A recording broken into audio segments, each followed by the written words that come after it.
Qu'il y ait pas d'écart d'âge, ça va faire en sorte que des enfants se retrouvent avec des parents avec un fossé générationnel, énorme et ça pose plein de questions, notamment, sur, l'éducation.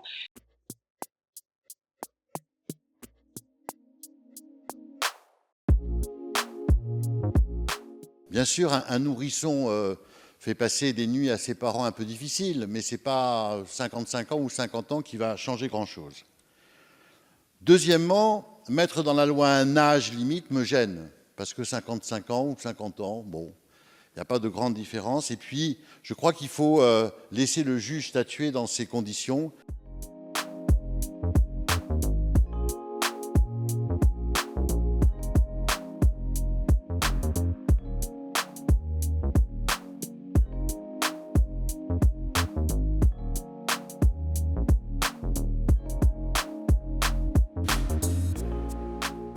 Quand j'ai vu l'actualité sur la réforme, je me suis plongée dedans et puis j'ai vu qu'on parlait de l'écart d'âge et je me suis dit: «Ah ça y est, c'est bien, on fixe enfin un écart d'âge, limite entre adoptant et adopté qui était de 45 ans» et puis après qui a été par les amendements, revu à 50 ans et ensuite l'article, à ce sujet a été, supprimé. Et vraiment, ça m'a fait mal au cœur qu'il y ait pas d'écart d'âge, ça va faire en sorte que des enfants se retrouvent avec des parents avec un fossé générationnel, énorme et ça pose plein de questions, notamment, sur, l'éducation, sur, l'absence de grands-parents finalement. Parce que plus les parents sont âgés, eux aussi, ils ont des parents qui sont voilà, qui peuvent avoir, perdu. Ça pose, des questions aussi même dans leur rapport soit même au deuil. Et moi, vraiment, si je prends la parole aujourd'hui, c'est pas pour dire, un tel peut devenir parent ou un tel autre ne peut pas devenir parent. C'est juste se placer vraiment du côté de l'enfant et cette loi,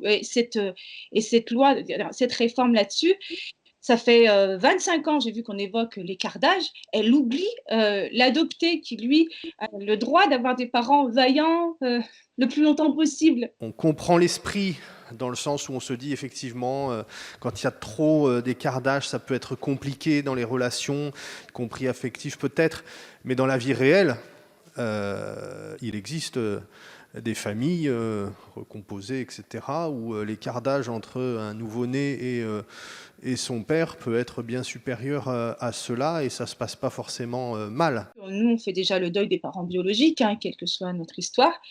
Et après, se préparer de manière prématurée au deuil des parents adoptifs, c'est un peu précipité. J'ai eu besoin d'anticiper pour ma part, en me disant, ben, je sais que ça va arriver, on a juste 40 ans d'écart, 40 ans d'écart, mais je sais que ça c'est arrivé et finalement ça m'a permis de mieux me préparer.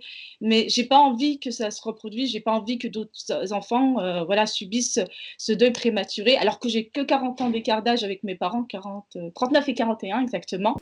Qu'il est justifié de prévoir un écart d'âge maximum afin d'éviter que plusieurs générations séparent l'enfant adopté de ses parents adoptifs. Il s'agit en particulier de ne pas exposer l'adopté à une chance moindre d'avoir un parent adoptif à même de répondre à l'ensemble de ses besoins lorsqu'il approche l'âge de la majorité.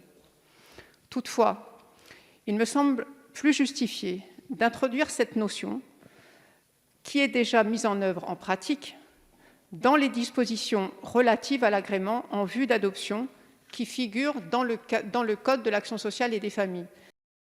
Life. Life. Life. Life. Life. Life. Life. Life.